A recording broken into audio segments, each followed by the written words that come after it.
Here's a video guide on one of the best characters in the game right now, and I'm going to go over on how she's supposed to be played with more advanced tips you probably didn't know about. The last tip in my opinion is probably the best, but without wasting time, let's get started.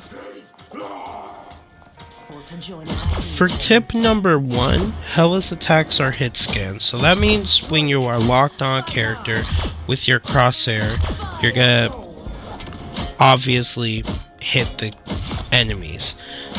But the best way you can have more precise aim is to go into training, even a Doom match, and once you're in training, focus on moving bots or focus on, in Doom matches, characters that are like flying around, so you can have more time to tweak your sensitivity to get the best fit, so you can do flicks and do more precise aim in real games. This has helped me out a lot when I've been sitting here trying to tweak my settings to make sure I'm good on, as from going into having to deal with Iron Mans to Spider-Mans. And yeah, that is a huge tip I just wanted to leave out right there.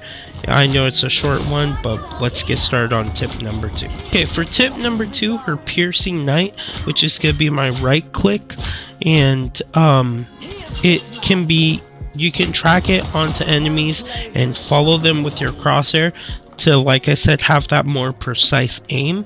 But when she activates it, the swords leave from her one by one.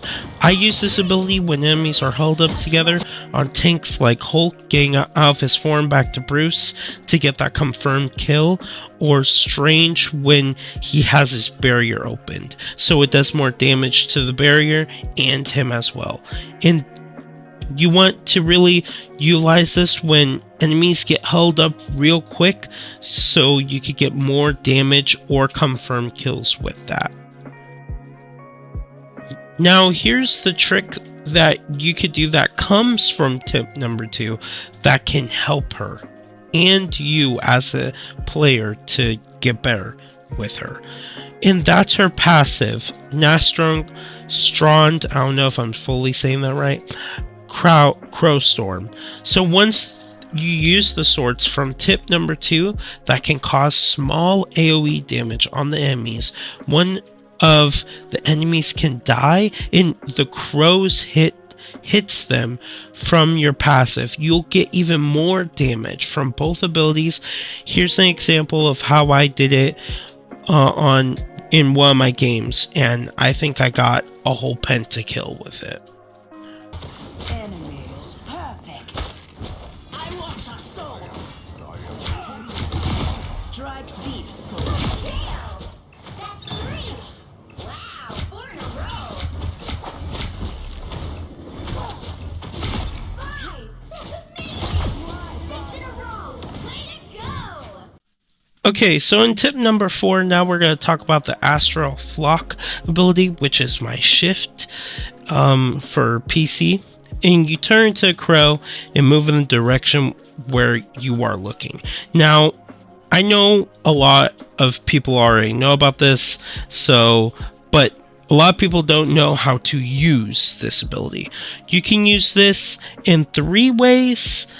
You could use it to get high ground if you want to use your other passive to float in the air to get more float damage, even against like flying characters like Iron Man, Storm, people like that.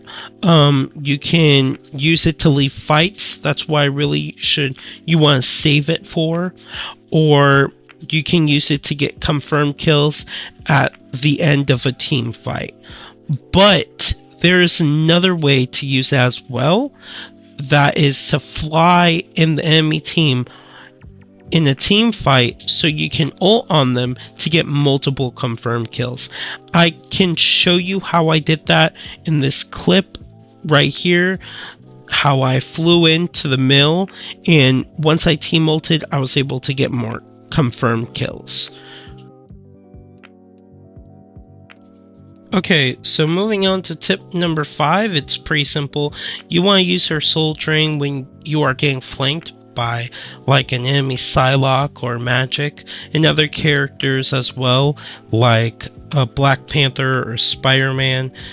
Sometimes I use it as well to finish a kill, or when tanks or enemies are trying to run away. So for instance, like Venom trying to swing out of a fight, you can literally use your soul drain, stop him from using that ability, and then you will get that confirmed kill. But you want to really use this ability more or less except in key points in a fight.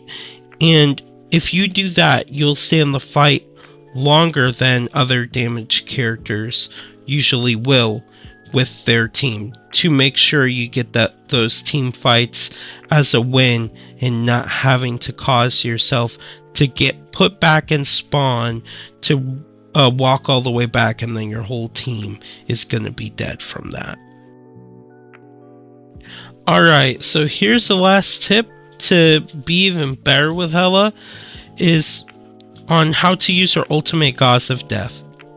You should not, do not use this area. Use this on areas with low ceilings, like if you look above you and it doesn't look too high, it's not gonna be a good ult, because you're gonna sit in front of the enemy team like a highlighted target because how big she gets on ult form.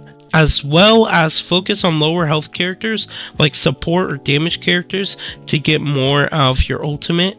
And definitely remember the way how you want to use that ultimate. You want to kind of really use it not behind your teammates. You want to use it in the back lines of the enemies. You want to really try to fly in there. You could flank around them to get in there. There's multiple ways you could definitely get in there to get behind them to hit that ult. So because they will have no idea where you are, and you will get multiple free kills because of that. Alright, and that's the end of my advanced guide. Let me know if you got to the end of this video. Please hit a like and subscribe. Comment down below what's your favorite hero in the comments, so I could definitely make guides on those characters, because I love being able to play all these characters in this game. So I would love to give out more key tips to get better with those characters for the community, and as well as for my community, to people who watch my videos. But my name is Kronks, and I'll see you later.